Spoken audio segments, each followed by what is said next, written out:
And welcome to part 3 of our candidate Q&A session. So for anyone who's joined us, welcome to Winchester Student Union Officer Elections. My name is Tiff Burnett and I'm the Student Engagement Manager here at the Student Union, and I'm also the Deputy Returning Officer for the elections. So this is part of a 4-part pre-recorded Q&A with your candidates. So do be sure to check out our other 3 videos where we've just heard from your presidential candidates, followed by your Vice President Education and Welfare candidates. And after this video, we'll be releasing the final part, which is your student officer candidates. So next up, we have your Vice President Activities and Services candidates. So this Q&A session will give candidates an opportunity to answer questions which have been pre-submitted by our members through our Ask a Candidate online form or drawn from our union big survey. But before we begin the speeches, here are all the candidates running for Vice President Activities and Services this year.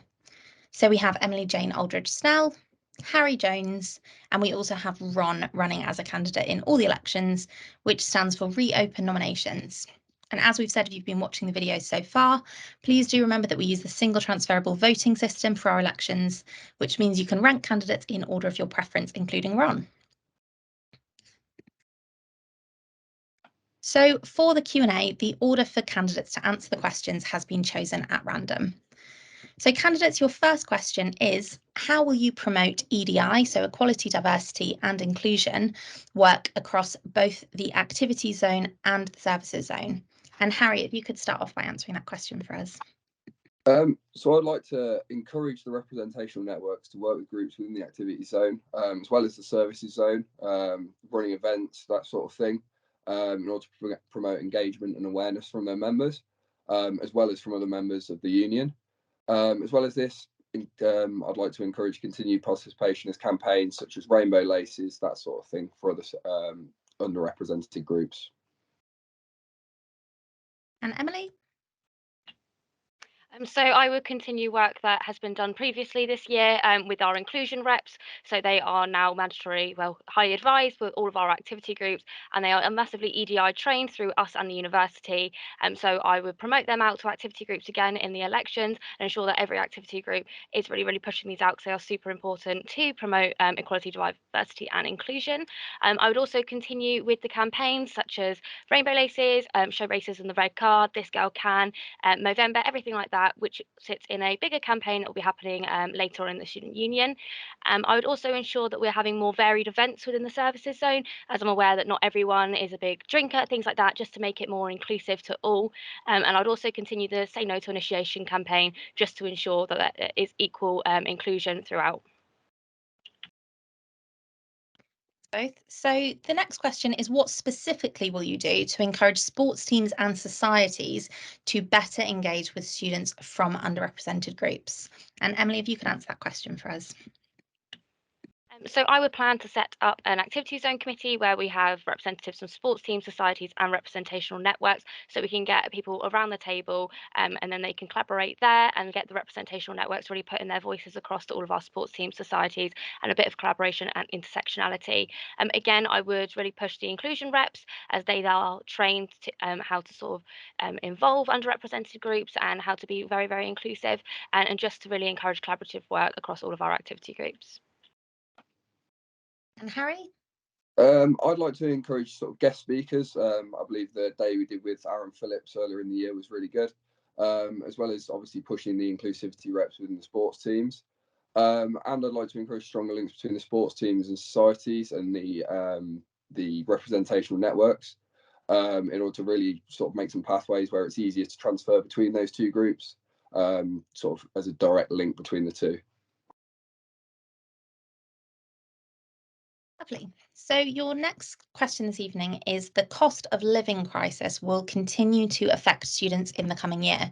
So how will you support students facing cost barriers within your remit as Vice President Activities and Services? Harry? So I'd like to aim to keep prices as low as possible in the union retail outlets. Obviously, that's got to be commercially feasible, as well as the expansion of any financial support.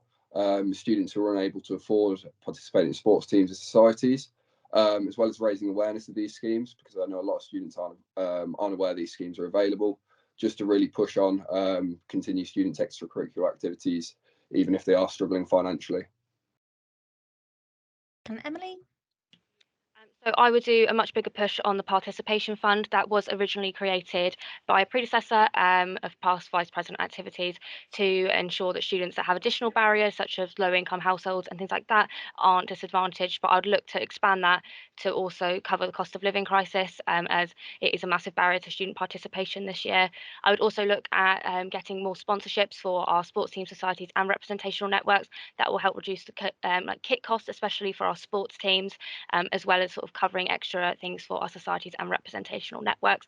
And similar to Harry, I will also look at reducing costs in our shop, however, still making that commercially viable.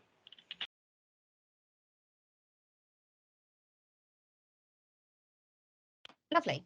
So what do you consider to be the most pressing need for activity groups right now, and how do you plan on addressing it? Emily, if you could start us off by answering that question. So, as we've just spoken about, the cost of living crisis is a massive pressing issue for our activity groups as well as our wider student body, as well as travel costs for our activity groups to get to games. If they do want to do any extracurricular activities, it is really, really stressful for them, with a massive impact due to the travel cost and the cost of living crisis.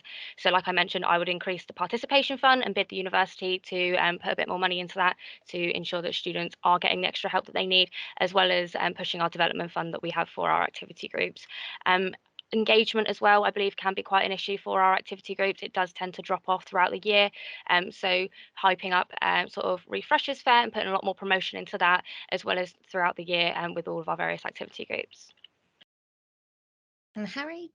Yeah, I think participation is sort of the main issue affecting, whether that's through sort of the difficulty of getting involved with things like the participation fund, as well as I'd like to improve sort of communication between the union and sports teams, societies, representational networks, in order for them to be able to put on as many events as possible, keep that engagement high throughout the year. Often it drops off because it's difficult for these groups to run events, that sort of thing. So yeah, really trying to help them push every event they want to run. Lovely. Thanks, candidates. So your next question is, what one change would you like to implement next year to improve the services zone of the union? So that's our bar, our nightclub, our student union shop, and our other services. And why would you like to implement this one change? Harry, if you could start us off. So I think the main issue in the services zone at the moment is obviously the sort of the lack of diversity in events that's going on. So obviously there was a massive pushback this year with the sort of reduction in the size of Control Alt Delete.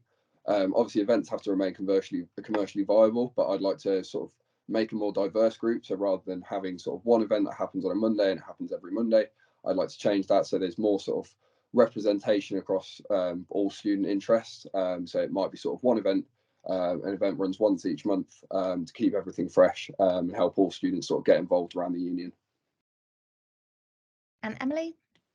So first and foremost, I would do extensive research into what our student body want and what they would like to see within the services zone. So that could be from events to our shops, bars, anything like that.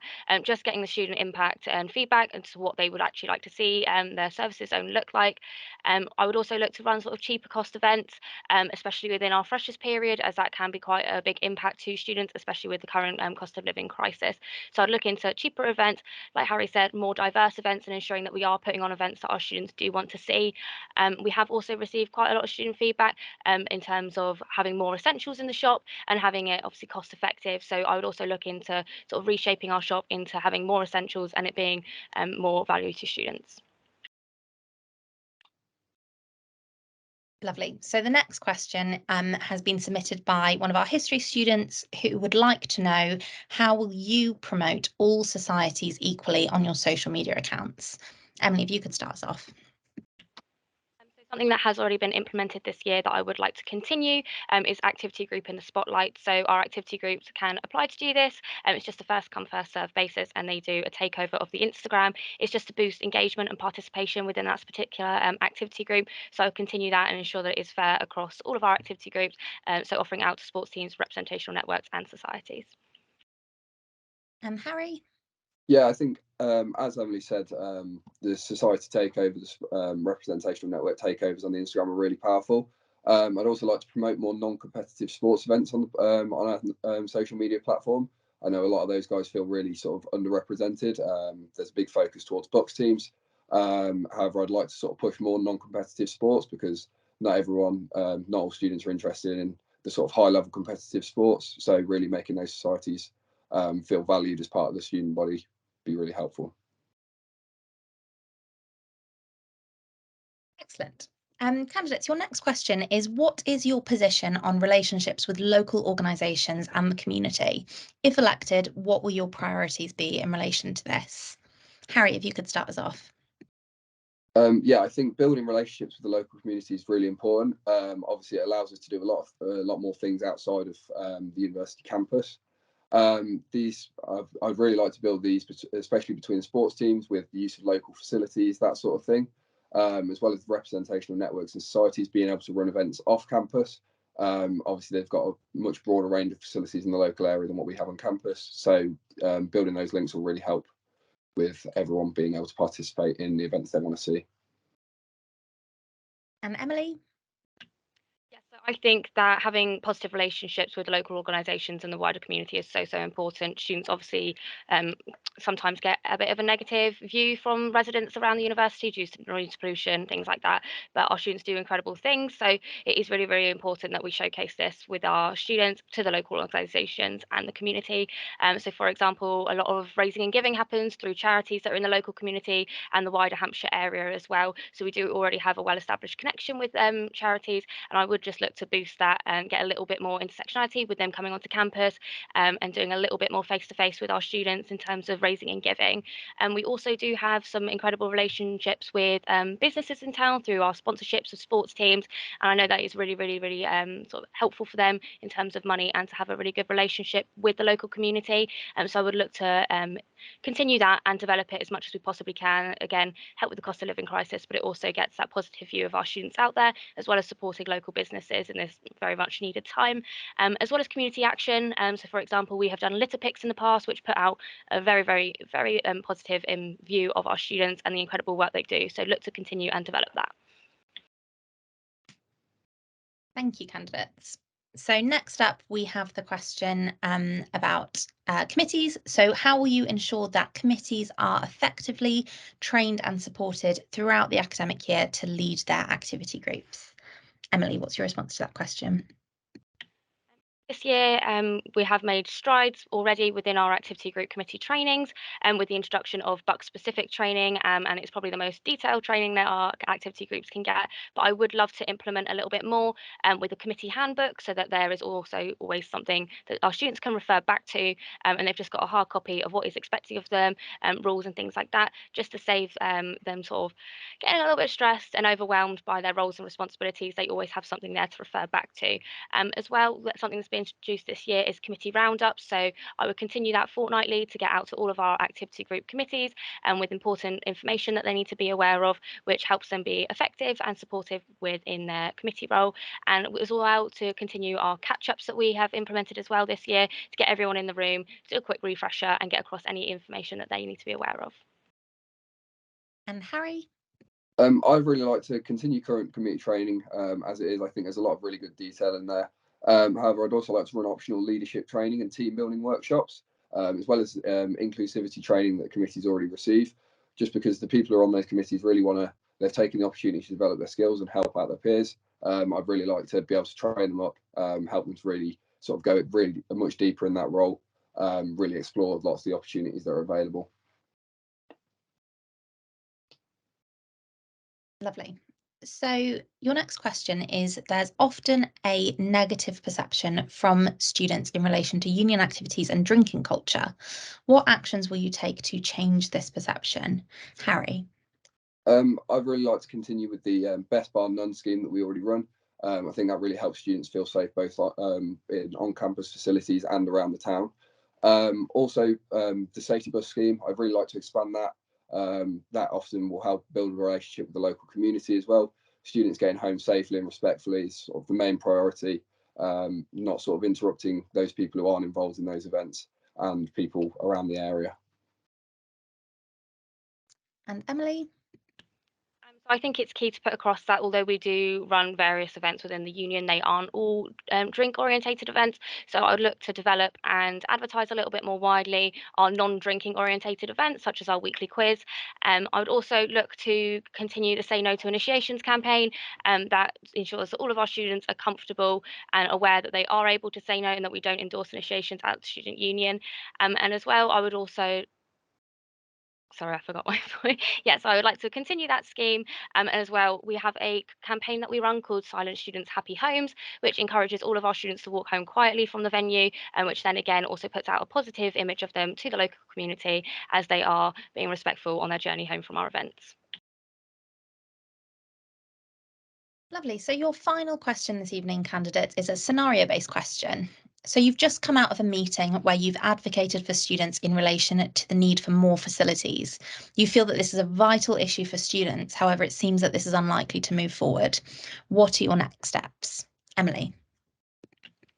I think it'd be really, really important following that meeting, depending on who was in the room, to set up a private meeting with the Chief Operating Officer to discuss the position on the matter, although it might have sort of seemed in the meeting that it's unlikely to move forward, just to get a firm ground and a firm stance of where we stand on that issue. If there is no movement and there is a massive resistance from the university to move forward with this, I would go back to the student body and lobby the university to highlight the issue and campaign with them to advocate the need for their facilities. And finally, Harry. Yeah, I think obviously if it wasn't moving forward, I'd be looking at sort of plan Bs, working with relationships with the local community, seeing if any of those facilities were available elsewhere in a cost-effective and obviously an accessible manner. I really think that sort of going outside of the university for some of these facilities is a great way to keep costs down for both the university and the union. And it helps really sort of encourage sports participation around the local area outside of just our university societies. It can really help get people into groups within Winchester outside of their time on campus. Lovely. Well, thank you so much to our Vice President Activities and Services candidates. I hope you've enjoyed hearing from them. And if you want to find out more about either of the candidates or check out their manifestos, we've posted a link to each of the candidate pages in the comment section of the video. So if your question wasn't answered today, do be sure to check out those pages to find out more from each of the candidates and have a read of their manifestos. So a reminder that voting opens tonight at 9 p.m. So do check your Unimail email, which is where you will receive a direct link to cast your vote, or you can visit our website, winchesterstudents.co.uk/vote. So that draws us to the close of part 3 of our candidate Q&A. Do check out the other videos so far to hear from your other sabbatical officer candidates, and very shortly we'll be uploading the final part of our Q&A. So you've got just enough time to make yourself a quick cup of tea and pop back in a moment where we will be hearing from your student officer candidates.